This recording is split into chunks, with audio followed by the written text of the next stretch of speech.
Letterboard. There we go. Hello. Well, we've both got 5 minutes. We thought we'd sit down and talk a bit more about this issue of stabbing, because we had a question about it this week.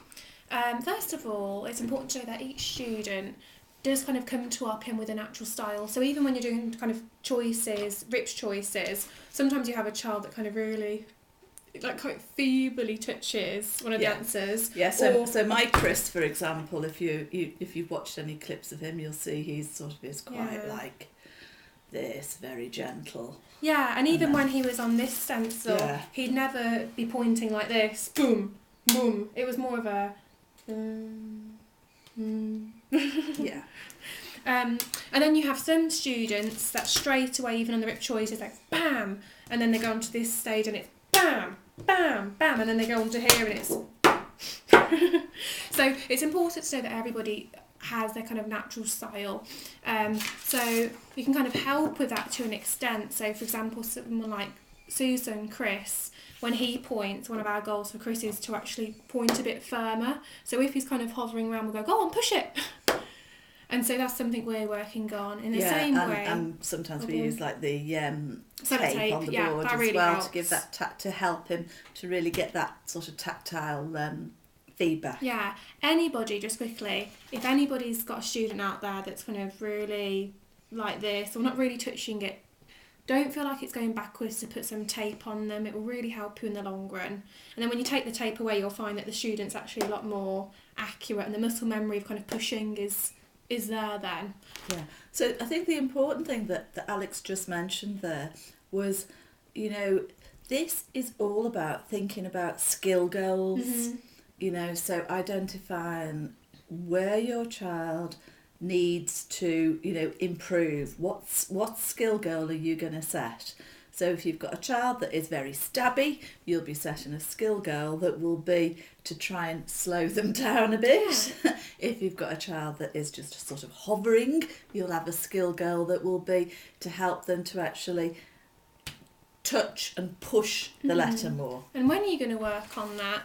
Well, mainly in your teach ask. That's why it's so important, no matter where you are in RPM, whether your child can openly communicate, whether they're just starting out. You're going to do a teach ask session. So the majority of your session is going to be giving facts and practicing known words. And when you're practicing a known word, that's your opportunity then to say, go on, stab it, and really practice those skills before then, choosing some key words to talk about. Oftentimes, what I see is people be really good at doing teach ask in the beginning stages, and as soon as a child or student is on to open communication, it's like, oh, well, we're done with that stage now. Yeah. And that's when you see kind of like a skill, I don't want to call it regression, but sometimes a child will have a really good kind of clear point, and then 2 months later we've got open communication and suddenly they're all over the place and they're wandering everywhere. That's because their skill goals have been dropped and there hasn't been that focus on this letter to this letter to this letter, and there's all this wandering then. Yeah, so even with experienced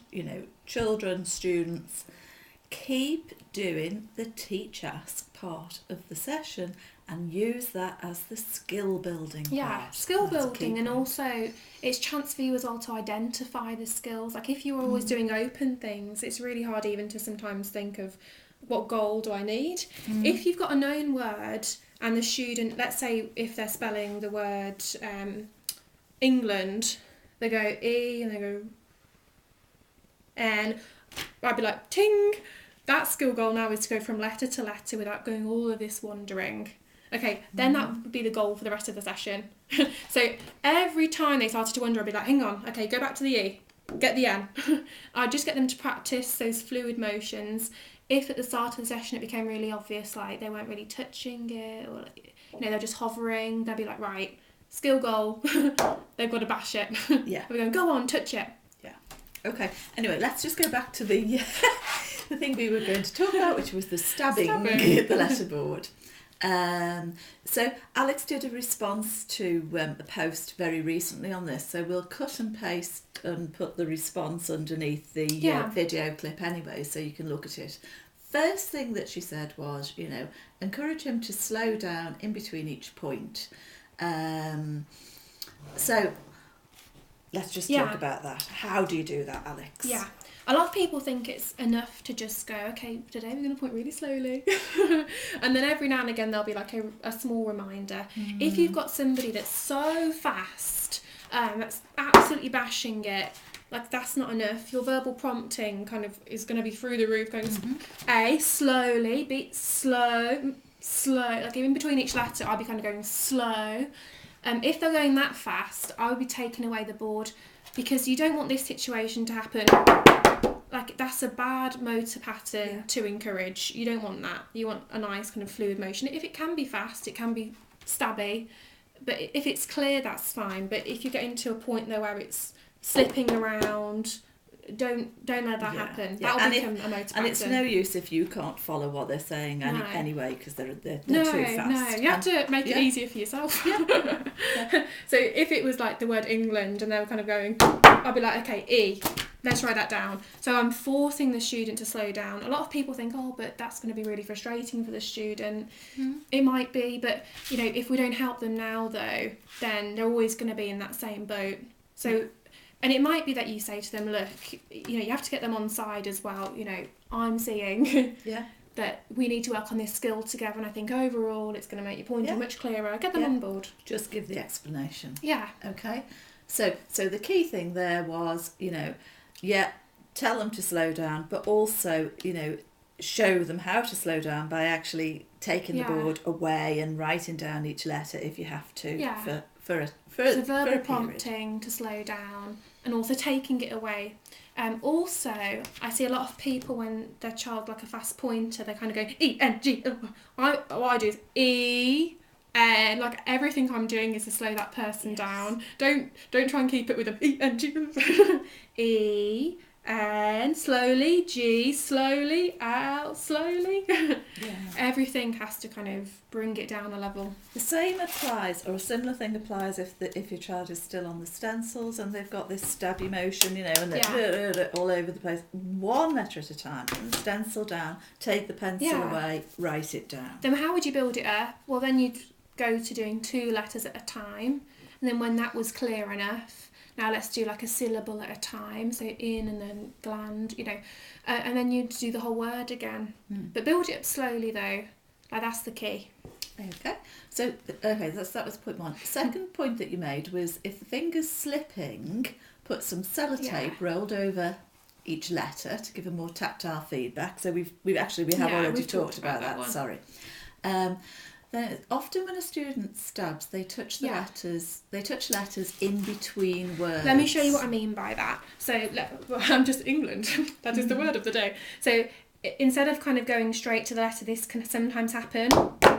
Okay, then N to G is kind of like an M, G, L. You know, so as the kind of person helping them, you can kind of say, oh, like they're heading in that direction. They're going to get to the A. But what you're actually doing is you're kind of really encouraging this kind of muscle memory of just stabbing. So, you know, we have to work on this, and this is a massive skill goal for a lot of people. There's all this like touching of letters in between, especially when the letters are far apart as well. Like if the word was table, instead of going T, A, oftentimes it can be like a T, A. So in between T, A, we've touched T, M, G, A. And obviously, if that's a situation, if a teacher asks, I wouldn't even try any open communication at that point, because you don't know all of these letters that are going to be in between. Like, how are you going to interpret that? So again, the same principle applies. If this is happening, write each letter down and take the board away in between each one. Even if you need to add in more prompts again, even if you say, come on, all the way up, get your hand up there. And then I'd be saying, let's just practice the motion of T to A. Come on, T, and then all the way up, A. Do 3 times, T, all the way up, A. T, A. And it'd be probably more wise to do these type of things in a dedicated skill session. So if in like a normal session, I was noticing, oh my gosh, every time they're going from like one side of the board, like for example P to E or T to A, well the letters were far apart, they're stabbing in between a lot. I'd say, right, okay, you know, have your normal lesson, And I say, look, we're going to spend a bit of time now just practicing words where the letters are far apart. We're not going to touch any letters in between. So first word, pet. So this is where you talk in the notes, just so people know, about doing these dictations. So you're just creating some deliberate exercises that could be just 5 or 10 minutes, separate from the sessions, where you're going to practice moving on the board between those letters. And you have to emphasise it's never like a spelling test for the student. It's more just motor practice, like going to the gym. So they touch P. Normally they'd touch H, then E, but they're going to do P and go all the way up E. If I needed to put the board down in between, I would to slow them down. But the focus though is on, you know, creating some good muscle movements and growing the muscle memory in a more kind of helpful way for the student. Okay, so that's just about everything except one last thing that you've put, which is motor modelling a softer point. Yeah, this can really work for some people. So I have one boy that he bam, bam, bam, and it's like, and I know what you mean, like the person that asked the comment, it's almost like the board's coming out of your hand as it's going. And he's quite tolerant, so sometimes what I'll do is I'll go, just touch it like this, A, now you touch A. Okay, let's touch M together. Okay, now you touch it by yourself. So I'll just show him like the pressure he needs. Like his tactile channel isn't generalised, so in life if you see this boy walking around, it's like grab, grab, grab, grab. That's kind of like the pressure that he applies to everything. So, you know, I've had to help him just like learn like a more appropriate pressure. Also, just on you've also said about try tilting. Oh, I wrote that down. Good. Try tilting the board. It's harder to sometimes like here, if you do this at home, you get you around like this. It's so easy to do this, but actually it's harder to kind of poke down with that amount of force. So if you kind of start tilting the board, you'll have to add in a lot of verbal prompts again and air prompts again, but you might just find the pressure's just a little bit weaker and more manageable. Okay. Top tips. I think that's about it. We've waffled on there. Yes, I know. I don't know how long it's taken.